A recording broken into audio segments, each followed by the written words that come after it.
31% of Georgian population that would vote for the Eurasian Union.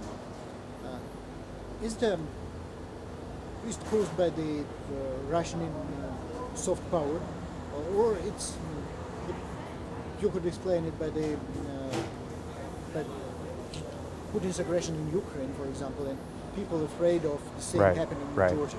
So we've seen this across countries, Ukraine and Moldova and Georgia, that oftentimes, I just came here from Moldova and just saw that oftentimes people would say, you know, if we don't do something with the Eurasian Union, if we don't do something with the Russians, it might be really bad for us.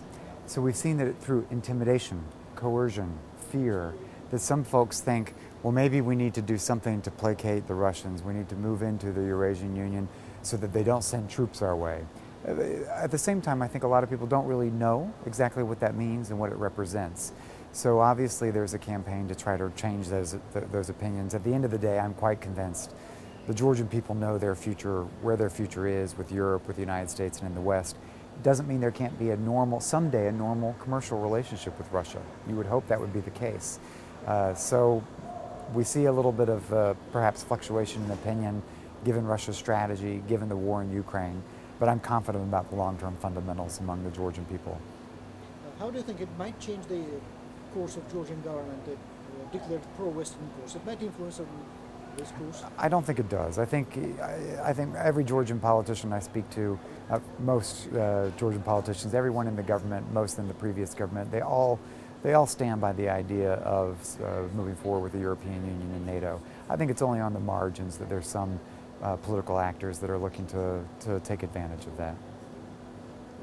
Could it be a problem for Georgia we know there are many problems on the road to join NATO and the EU. Could it be an additional problem for that? Look, I don't think so. I think as long as Georgians continue to implement this as a policy and they continue to pursue EU integration, the reforms required, it doesn't matter the fluctuation in views about the Eurasian Union. Someday there should be normal trade relations. Right now it's a tool of intimidation and coercion. So I think it's up to the government to stay focused on its plan of moving forward with integration. So you think it's only about trade and not about the whole area, political area of Russia? Well, I think no, I don't. I think the Eurasian Union is an instrument of politics. I think it's an instrument of coercion and intimidation, not just economics. What I'm saying is that I think Georgians are probably understandably open to the idea of having a better economic commercial relationship with Russia. And someday I'd like to see that come about. But right now I think the focus remains on the EU.